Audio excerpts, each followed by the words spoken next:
10वी-12वी नंतर इंजिनिअरिंग मध्ये डिप्लोमा करायचंय आणि लोकलच्या जीव घेण्या प्रवासाची भीती वाटतेय, तर मग सर्वोत्तम पर्याय कर्जत भिवपुरीचं यादवराव तासगावकर पॉलिटेक्निक. सुसज्ज लॅबोरेटरीज, अनुभवी शिक्षक वर्ग, भव्य ग्रंथालय, जिम, स्पोर्ट्स, सांस्कृतिक कार्यक्रम, बस फॅसिलिटीज आणि बरच काही. AIML, computer, civil, mechanical, electrical आणि इन्फॉर्मेशन टेक्नॉलॉजी मध्ये डिप्लोमा उपलब्ध.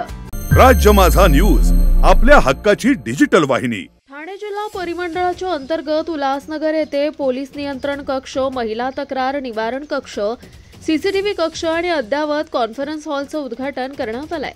पोलीस आयुक्त आशुतोष डुंबरे यांच्या हस्ते या कक्षाचं उद्घाटन करण्यात आलं. आशुतोष डुंबरे यांच्यासोबतच कल्याण प्रादेशिक विभागाचे अपर पोलीस आयुक्त संजय जाधव, परिमंडळ 4 पोलीस उपायुक्त सचिन गोरे, उल्हासनगर विभागाचे सहाय्यक पोलीस आयुक्त अमोल कोळी, अंबरनाथ विभागाचे सहाय्यक पोलीस आयुक्त शैलेश काळे यांच्यासह उल्हासनगर विभागातील वरिष्ठ पोलीस निरीक्षक, अधिकारी आणि अंमलदार उपस्थित होते. उल्हासनगर परिमंडळ 4 या ठिकाणी CCTV कक्ष, महिला तक्रार निवारण कक्ष उभारण्यात आल्यानं अनेक सामान्य नागरिकांना न्याय मिळणार आहे. CCTVचं जाळं वाढल्यानं चोरी आणि होणाऱ्या गुन्हेगारीच्या घटनांना आळा बसणार आहे. या कार्यक्रमावेळी उत्कृष्ट कार्याचा गौरव सुद्धा करण्यात आला. यामध्ये उल्हासनगर येथील दाखल झालेल्या गुन्ह्यात 48 तासात दोषारोपपत्र सादर करणाऱ्या 13 अधिकारी आमदारांचा सन्मान करण्यात आलाय. सोबतच उत्कृष्ट तपास करणाऱ्या 4 तपास पथकातील अधिकारी आणि 7 अंमलदारांचा सन्मान करण्यात आला. तसंच पोलीस आयुक्त यांनी सर्वांचा प्रशस्तीपत्र आणि पुष्पगुच्छ देऊन सन्मान केला.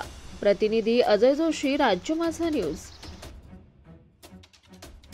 मुख्यतः हे उल्हासनगरचं जे कंट्रोल रूम आहे, नियंत्रण कक्ष, याचं आधुनिकीकरण केलं गेलं आणि अतिशय चांगल्या सुविधा, कॉन्फरन्स रूम असेल किंवा CCTVचं व्ह्यूइंग सेंटर असेल, अधिकारी कर्मचाऱ्यांसाठी बसण्याची व्यवस्था असेल, रेस्टरूम असेल, या सर्वांची चांगली व्यवस्था ही या आधुनिकीकरणाच्या निमित्तानं झाली. त्यासाठी ज्या उल्हासनगरमधल्या स्थानिक नागरिकांनी देखील सहकार्य केलं, त्यामुळे त्यांचा सत्कार आणि याचं कंट्रोल रूमचं अधिकृतपणे औपचारिकपणे उद्घाटन करणं हा याचा एक भाग होता. त्यानंतर महिलाविषयक जे गुन्हे आहेत, ज्या गुन्ह्यांमध्ये लवकरात लवकर चार्जशीट दाखल करणं आणि त्यानंतर कोर्टामध्ये लवकरात लवकर न्याय मिळवून देणं, या प्रक्रियेमध्ये ज्या अधिकारी आणि अंमलदारांनी सक्रिय सहभाग घेतला तर त्यांना देखील आपण सन्मानित केलेलं आहे.